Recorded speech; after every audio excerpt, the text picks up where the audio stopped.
Puig. Vandaag zijn wij met een groep of 15 à 20 man uit Soest voor Abdurrahim, helemaal op de fiets, 42 kilometer naar het Dam. Waarom? Wij willen hier Abdurrahim steunen voor de mensen die in China op een onwijs vervelende manier binnengehouden worden door de Chinese overheid. Oeigoeren die vastgehouden worden, daar moet met z'n allen wat tegen gedaan worden. We willen juist dat die mensen gehoord worden en we willen dat die kampen gesloten worden.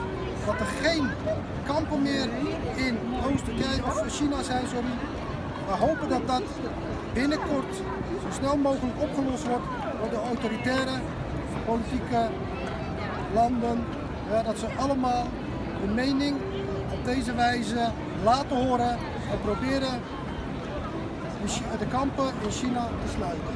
Ik hoop dat wij vandaag Abdurrahim hebben kunnen steunen in wat hij doet. Hij probeert juist de mensen, en hij wil de stem zijn van de mensen die binnengehouden worden in China. Dus we hopen dat het zo snel mogelijk opgelost wordt, zodat Abdurrahim ook geslaagd naar zijn familie toe, naar zijn vrienden toe, makkelijk contact kan opnemen en die mensen kan weer ontmoeten. Daar vecht hij voor en ik hoop dat het lukt. Op deze manier hoop ik dat we hem hebben geholpen om ook ons stem te laten horen, wat zo snel mogelijk een oplossing komt. Abdurrahim, ik wens jou heel veel succes. Ja, dankjewel.